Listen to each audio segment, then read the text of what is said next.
All right, welcome to Cognitive Drawing, day 61. Today we're going to do a little tutorial on the back. And one of the most obvious things you'll notice with this tutorial is this shield shape that makes up the back, makes up a lot of the back. And it also is really helpful to see how this shield locks in with that pelvic muscle. This is right where the spine connects with the pelvis. And so if you can just picture a shield locking in, this triangle is really important. This plays a big role in the back and the lower back. And so definitely think of a shield. At least that's what I like to do.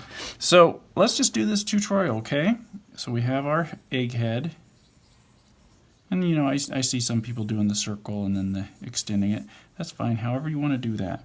And then what we're going to do is, remember, we can take half the head, and that kind of shows us where our shapes can line up, right? So let's just throw in, we're doing a little bit more than we see there, but just to make sure we're getting those shapes right.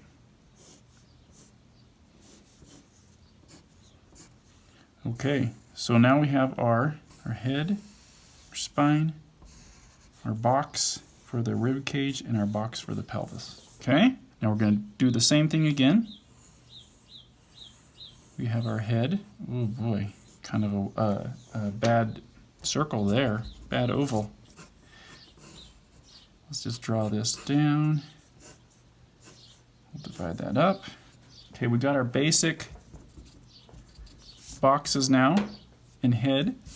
Now let's just think about that shield. Okay, you can start right at the bottom of the head. You know, this is the back of the skull up here. So this is going to be the jaw.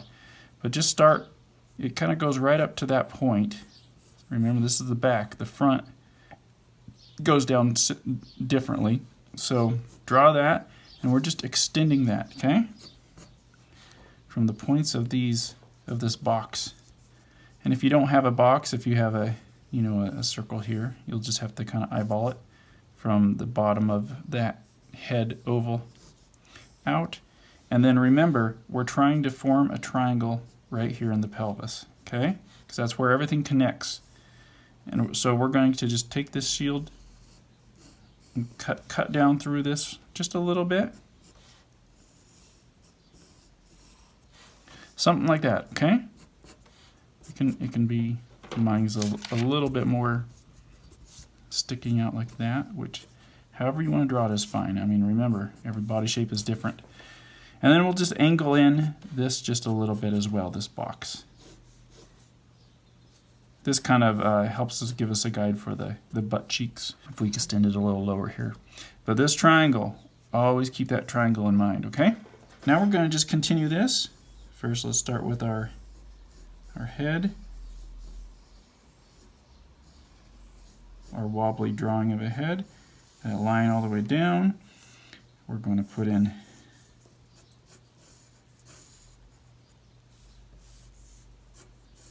this box.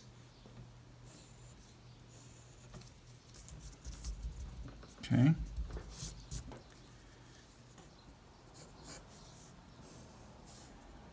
It's a little wider on this side, so I'll just bring that in a little bit. Okay, now that we got that, let's put well, we just remember our triangle. We start our shield coming from the head.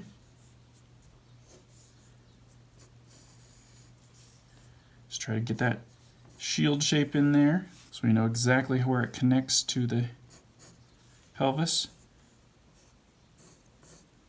Just like on the front, we had that V shape here for where the collarbones are. This point right here is where a pretty big bone will stick out of the back of the neck. Okay, so you can always kind of have a little bone mark there. And then what we can do is we can just take that,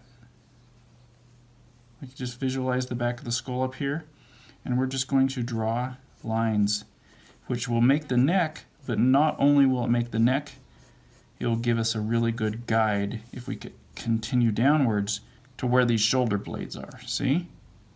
Extend this neckline down, and suddenly we have a shoulder blade bone. You can kind of just extend a line across there. And we can erase this all. You know, we don't need it, but it really gives us kind of a nice guide. So we got our shield, we got our neck, we got our shoulder blades. We know that the spine just comes down here and connects right into this place. And then if you just draw two lines right here, this is all really visible in the back. So this line and these lines and this triangle is very visible, as well as the shoulder blades, okay, and this bone. Those are the most visible things that you want to understand where they are. And if you understand where those things are, you'll do a great job at making backs. So it's a little bit more symmetrical. Okay, let's do the final step now. So we're going to have our head, our oval shape.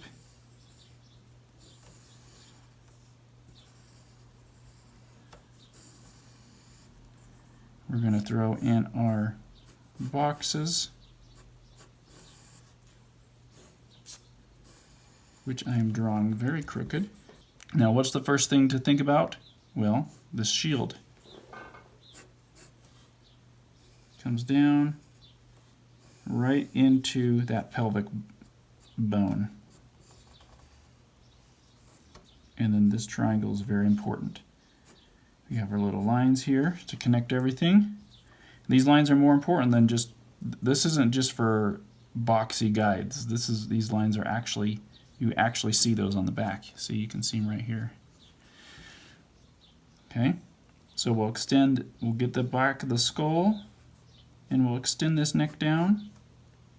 Give us kind of a guide for the neck, as well as a guide for these shoulder blades, okay? Keep drawing them crooked. It's okay. And then this here is where a bone sticks out, right there. And let's draw this pelvic area a little bit more sculpted. And then now let's just move on to the final touches, which is just kind of tightening all this up. We can continue this all this, clean up these lines, and just kind of add some of these details you see here, and you'll see how quickly this shield shape and all these things have really helped as a guide.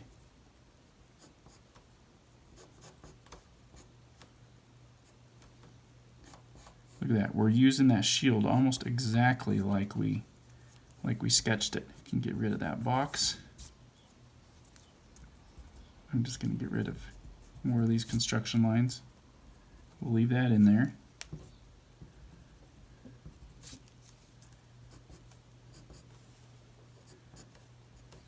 And then the spine is very noticeable. It gets really prominent as it gets lower, especially right towards the bottom.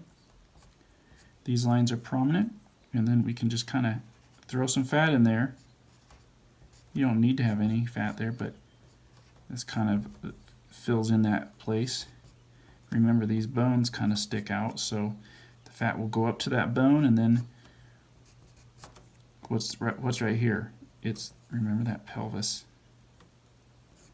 Remember these shapes? This is our pelvis kind of structure. So we can just kind of use that, keep that in mind as we draw that. We're not going to put that into here. I mean, you can, I guess. Okay. And remember this triangle. Just draw it in, because you're going to draw all this stuff in when you're drawing backs.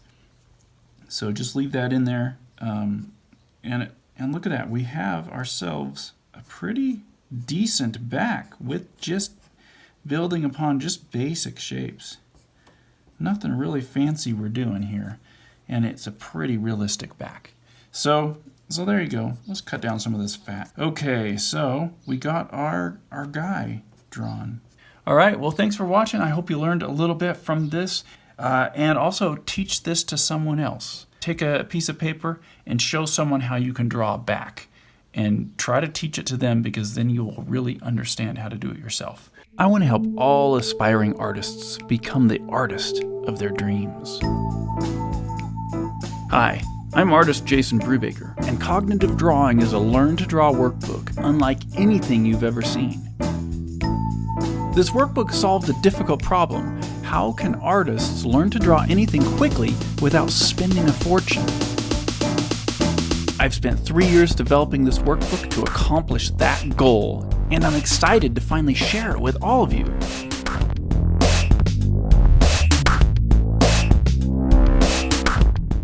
I grew up in a small town. I had no more than high school education, but I was determined to teach myself how to draw. Well, it worked. And at the age of 21, I was represented by a top storyboarding agency in Hollywood as their fastest artist. And I worked in Hollywood for the next 20 years on hundreds of projects with all the top studios, as well as my own comics and graphic novels. One of the questions I get asked over and over is, how did I get my artwork to this professional level without an expensive art education? Cognitive drawing, of course. Although I wasn't aware of it at the time, when I was a kid, I accidentally discovered this method that I would later learn is called the testing effect. Studies have shown that the testing effect is one of the most efficient ways your brain retains new long-term information, and this book was developed using these same scientific principles. Cognitive Drawing has had over 1,000 beta testers, which have included homeschoolers, charter schools, high schools, and people who just wanted to expand on their college educations. Of those testers, 90% saw an immediate improvement in their drawing and retained what they learned.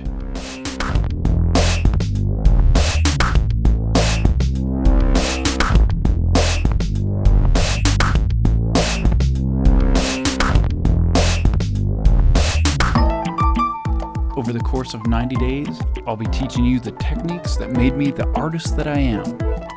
And with cognitive drawing, learning is as easy as sketch, test, and results. Pick up your copy and let's get started.